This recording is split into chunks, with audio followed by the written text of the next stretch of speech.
خاص طور پر یہ طلاق ثلاثہ کا جو مسئلہ ہمارے ہاں رہا ہے، چونکہ مجھ پر خود ایک دور گزرا ہے اور میں اللہ تعالیٰ سے معافی کا خواستگار ہوں کہ بعض لوگوں کو میں نے بھی جب وہ مجھ سے رائے طلب کرتے تھے تو اگرچہ ہمیشہ میں کہتا تھا میں مفتی نہیں ہوں، میں فتویٰ نہیں دے سکتا، آپ جائیے اور کہیں بھی کسی جو بھی آپ کا مسلک ہے اس کے مفتی صاحب سے آپ فتویٰ لیجئے،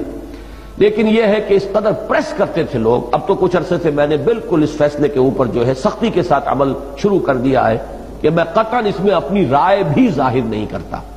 لیکن یہ ہے کہ بدقسمتی سے رائے میری یہی تھی کہ جو ابن تیمیہ رحمہ اللہ کا مسلک ہے، قرآن مجید اور حضور صلی اللہ علیہ وسلم کی سنت سے مجھے وہی زیادہ اقرب معلوم ہوتا ہے۔ اب ذہن انسان کے قابو میں نہیں ہے، ذہن پر انسان کا اختیار نہیں ہے، جیسے دل پر اختیار نہیں کہ دل کا اپنا ایک رجحان ہے، ایک میلان ہے، آپ کا اختیار نہیں ہے،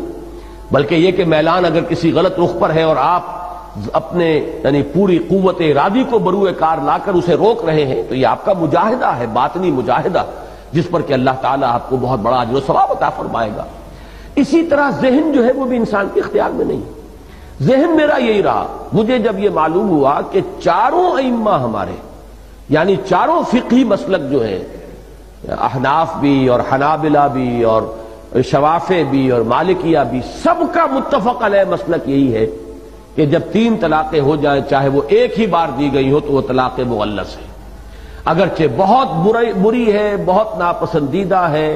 بہت ہی مکروہ ہے، اور اس پر حضرت عمر رضی اللہ تعالیٰ عنہ کا عمل یہ تھا کہ جو شخص یہ کرتا تھا اسے پھر کوڑے لگواتے تھے، لیکن یہ کہ طلاق نافذ ہو جاتی ہے۔ اب اس میں سامنے بات آتی تھی عقلی اعتبار سے کہ اتنا نازک معاملہ، خاندانوں کی تباہی اور بربادی، ایک انسان شدید غصے کے عالم کے اندر کو کہہ بیٹھا ہے، تو کیا یہ چیز ایسی ہے کہ جس پر اس قدر سخت موقف اختیار کیا جائے؟ اب چونکہ معلوم ہوا ابن تیمیہ کا بہت اونچا مقام ہے میری نگاہ میں، بہت بلند مقام ہے، وہ خاص طور پر قرآن مجید کی حکمت کے بہت بڑے عالم ہیں، پھر سنت و سیرت کا ان کا مطالعہ بڑا گہرا ہے، اس معاملے میں ان کی رائے ایک شاذ تھی۔ میرا گمان یہ تھا کہ کسی نہ کسی اور کی بھی ہوگی، ان تمام جو مکاتب اربعہ ہیں ہمارے فقہ کے، ان میں سے کسی کی اور رائے بھی ہو، تبھی تو اہل حدیث حضرات کی یہ رائے ہے۔ لیکن بعد میں مجھے معلوم ہوا کہ نہیں، یہ اہل حدیث حضرات یہ سند لیتے ہیں صرف امام ابن تیمیہ رحمہ اللہ کی رائے سے، باقی چاروں جو ہمارے مکاتب فقہ اہل سنت کے وہ متفق ہیں اس پر کہ 3 طلاقیں جو ہیں وہ اگر بیک وقت دی جائیں تو وہ 3 ہی شمار ہوں گی اور وہ طلاق مغلظ ہو جائے گی، کہ اب ان دونوں کے درمیان نہ رجوع کا کوئی امکان، نہ عدت میں رجوع، نہ عدت کے ختم ہونے کے بعد نکاح ثانی، جب تک کہ اس عورت کا نکاح کسی اور مرد سے نہ ہو، اور پھر وہ مرد بھی اپنی آزاد مرضی سے جب چاہے کبھی اگر طلاق دے دے تو پھر واپس رجوع کر سکیں گے، یہ سابقہ شوہر کے ساتھ اس عورت کا نکاح ہو سکے گا۔ اب اس پر لوگ روتے ہیں، چلاتے ہیں، وہ طرح طرح سے ادھر جا ادھر جا، اور اندیشہ یہ ہو جاتا تھا کہیں، چونکہ شیعہ مکتب فکر بھی یہی ہے، اور میرے علم میں بہت سے لوگ اسی بات پر شیعہ ہو گئے، بہت سے جو حنفی ہیں وہ پھر جا کر بہرحال یہ تو ہلکا معاملہ، اس لیے کہ اہل حدیث وہ تو اہل سنت ہی میں ان کا شمار ہے، وہ کوئی اہل تشیع میں سے تو نہیں ہے۔ کچھ لوگ جنہیں یہ معلوم نہیں ہوتا کہ وہ اہل سنت میں سے بھی ایک گروہ ہے کہ جو اس کے حق میں فتویٰ دے دیتا ہے، اگر ان کے علم میں ہے کہ ہمارا مسئلہ حل ہوتا ہے صرف اہل تشیع کے ہاں، تو شیعہ ہو گئے۔ کچھ لوگوں نے یہ ہے کہ فتوے لے لیے جا کر جو اہل حدیث علماء اور مفتی حضرات ہیں ان سے۔ تو میرا معاملہ کچھ عرصے تک یہ رہا کہ چونکہ میرا ذہن یہ تھا، لہذا میں کہتا رہا بھائی میری ذاتی رائے تو یہ ہے واقعتاً کہ 3 طلاقیں جو ہیں ایک وقت میں دی جائیں تو وہ ایک ہی طلاق شمار ہوگی، لیکن یہ کہ میں اب اس کے بعد جب میں نے طے کیا اور میرے علم میں یہ بات آ گئی کہ یہ تو چاروں مکاتب فقہ کا متفقہ فیصلہ ہے،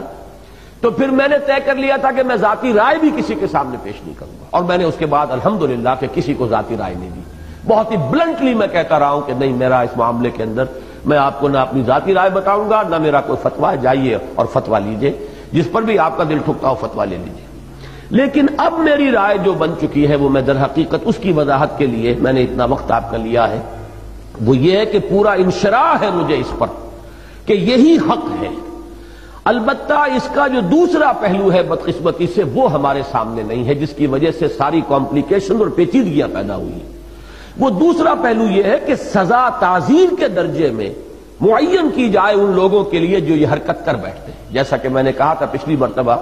وہ آپ نے شاید اس کو ایک لطیفہ سا سمجھا، لیکن وہ بات میں پوری سنجیدگی سے عرض کر رہا ہوں کہ واقعتاً 5 سال کی سزا جو ہے قید بامشقت اس شخص کو دی جانی چاہیے کہ جو اس طریقے سے کتاب اللہ کے ساتھ کھیل کرتا ہے اور 3 طلاقیں بیک وقت دیتا ہے۔ پھر جیسا کہ میں نے عرض کیا تھا، پھر غصہ بھی سوچ سمجھ کے آئے گا آدمی کو، معلوم ہو کہ یہ قانون ہے اور اس میں کوئی رکاوٹ نہیں ہے شریعت کے اندر۔ تعزیر ہو سکتی ہے، جس کی نظیر ہمارے پاس موجود ہے کہ حضرت عمر رضی اللہ تعالی عنہ، جن کے بارے میں یہ مشہور ہے کہ انہوں نے اس کو سختی کے ساتھ نافذ کیا۔ حضور اپنی حیات طیبہ میں تو ایک نرمی برتتے تھے، اس آدمی کے اوپر آپ ڈال دیتے تھے کہ اچھا بھائی تم بتاؤ تمہاری نیت 3 کی تھی یا 1 کی تھی؟ اگر وہ کہتا تھا کہ جی نیت بھی 3 ہی کی تھی تو فرماتے تھے کہ اب معاملہ تمہارے ہاتھ سے نکل گیا، اب تو وہ طلاق واقع ہو گئی۔ لیکن اگر وہ کہتا جی نہیں میری تو نیت 1 ہی کی تھی تو پھر وہ 1 ہی شمار کر لیتے تھے۔ یہ نرمی حضور صلی اللہ علیہ وسلم نے برقرار رکھی، لیکن ظاہر بات ہے کہ اس کا پورا بوجھ جو اس شخص کے اوپر جا رہا ہے۔ لیکن حضرت عمر نے یہ دیکھ کر کہ لوگ اس سے فائدہ اٹھا رہے ہیں، دیتے ہیں طلاقیں پورا روب جھاڑنے کے لیے، اور بیوی کو کے لیے تو گویا کہ وہ یعنی زمین و آسمان ایک ہو جاتے ہیں غریب کے لیے جب اس کو طلاق جو ہے مغلظ طلاق دے دی جائے، کیا کرے گی؟ لیکن یہ ہے کہ وہ کہتے ہیں کہ صاحب نیت ہماری 1 کی تھی۔ تو یہ چونکہ اب کھیل شروع ہو گیا تھا شریعت کے ساتھ، تو حضرت عمر نے گویا کہ اس کو پختہ فیصلہ کر لیا کہ جو چاہے وہ کہے، تم نے 3 طلاقیں دی تو 3 طلاقیں نافذ۔ اور چونکہ اہل سنت کے ہاں یہ اصول ہے، علیکم بسنتی وسنت الخلفاء الراشدین المہدیین، تمہارے ذمے ہے، لازم ہے تم پر میری بھی سنت اور میرے خلفاء راشدین مہدیین کی سنت۔ تو جو بھی فتوے ہیں یا جو بھی اجماع ہو گیا ہے دور خلافت راشدہ میں، وہ ہمارے لیے واجب الاتباع ہے۔ یہی معاملہ تراویح کا ہے جو اہل حدیث حضرات کی سمجھ میں نہیں آتا، اس پر اجماع ہو گیا تھا۔ یہی وجہ ہے کہ اہل سنت کے چاروں مکاتب کے ہاں کم سے کم 20 رکعتیں ہیں، احناف کے ہاں 20 رکعتیں، حنابلہ کے ہاں 20 رکعتیں، شوافع کے ہاں 20 رکعتیں، البتہ مالکیہ کے ہاں کہیں 36 تک کی تعداد بھی ہے، 20 کی رائے بھی اور 36 کی بھی۔ لیکن چونکہ یہ اصل فیصلہ تھا، اجتہاد تھا حضرت عمر کا، انہوں نے نافذ کیا ہے، اور یہ حضرات اس کو تسلیم کرنے کے لیے تیار نہیں۔ یہ اصول ہے جس کی وجہ سے فرق واقع ہو جاتا ہے۔ اہل سنت کے ہاں اصول یہ ہے کہ جو اجتہادات خلفائے راشدین نے کیے، امت اس وقت ایک وحدت تھی، کوئی علیحدہ ملک نہیں تھے، پوری امت مسلمہ ایک وحدت تھی۔ اس کو جب قبول کر لیا گیا تو وہ اجماع ہے، اور وہ اجماع اب لازم ہے کہ اس کی پابندی کی جائے۔ اسی کے ضمن میں یہ معاملہ بھی آتا ہے کہ جو طلاق ثلاثہ کا ہے۔ لیکن جیسا کہ میں نے عرض کیا، یہ جس قدر تحدید اور تنبیہ آ رہی ہے، اس کو سامنے رکھتے ہوئے چونکہ چاروں مکاتب فقہ کا یہ اجماعی فیصلہ ہے، اسی کو اور اسی پر مجھے انشراح ہے کہ اب اس کو نافذ ہونا چاہیے۔ البتہ جو خرابیاں پیدا ہو رہی ہیں ان کا سد باب اس طور سے ہو سکتا ہے کہ اس کے ساتھ تعزیر ہو، جو 3 طلاقیں بیک وقت دیں انہیں کوئی سخت سزا دی جائے۔